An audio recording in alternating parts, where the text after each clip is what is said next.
Ministre, la parole est à Madame Emmanuelle Antoine.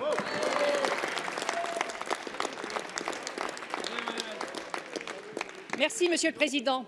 Ma question, à laquelle j'associe mon collègue Marc Le Fur, s'adresse à Madame le garde des Sceaux. Madame la Ministre, vous avez annoncé une réforme en profondeur de notre justice. Ce projet inquiète fortement tant les professionnels du droit que nos concitoyens. Tous déplorent le manque de concertation dont vous faites preuve et les conséquences de cette réforme.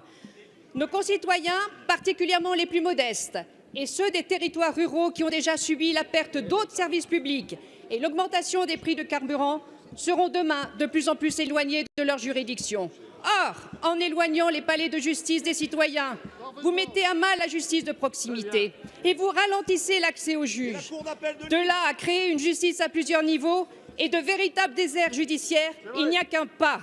Les professionnels de justice sont aussi particulièrement inquiets et ils manifesteront ce jeudi pour une justice de qualité, accessible à tous, avec un budget digne d'un État européen du XXIe siècle. Madame la Ministre, ce n'est pas une énième réforme que nous attendons, mais une amélioration de l'organisation judiciaire de notre pays pour un meilleur service de tous nos concitoyens. J'aurai donc deux questions. À la suite des rapports Rimbourg et Houillon, et face au projet de déjudiciarisation de notre pays vers lequel vous semblez nous entraîner, vous engagez-vous à agir dans la transparence en prenant le temps d'une véritable concertation avec tous les professionnels concernés? Par ailleurs, quels moyens financiers mettrez-vous à disposition des juridictions afin qu'elles puissent œuvrer efficacement, sachant que le budget de la justice française est au 23e rang sur 28 au sein de l'Union européenne? Merci, Madame la députée. La parole est à Madame Nicole Belloubet, garde des Sceaux, ministre de la Justice. Monsieur le Président, Mesdames les députés, Messieurs les députés, Madame la députée, sans doute les fantasmes sont-ils éloignés de la réalité. Vous évoquez, Madame la députée, deux questions sur ces chantiers de la justice.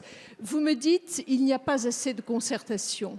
Je vous réponds, Madame la députée, depuis 5 mois, la consultation d'abord, la concertation désormais a été engagée avec l'ensemble, évidemment, des membres de l'institution judiciaire, mais également des professions du droit et également des élus que je reçois et qui sont reçus régulièrement à la chancellerie. Vous ne vous pouvez pas le nier.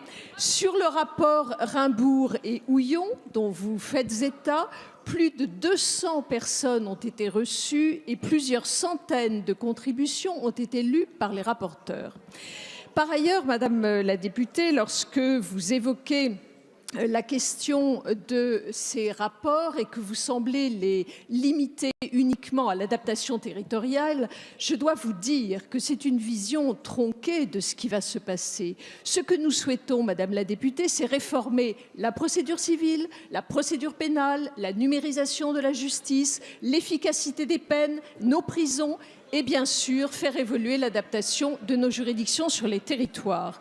Sur ce dernier point d'ailleurs, je me permets de signaler, et je le dis à nouveau, et le Premier ministre lui-même s'y est engagé, il n'y aura pas de fermeture de juridiction. Donc vous ne pouvez pas dire que la proximité s'éloigne, que la proximité n'est plus au rendez-vous. Enfin, sur le dernier point, sur la question du budget, je rappelle ici que le budget de la justice pour 2018 est en hausse de près de 4% et qu'il y a une loi de programmation que j'aurai le plaisir de vous présenter dès la fin du printemps prochain. Merci, Madame la Ministre.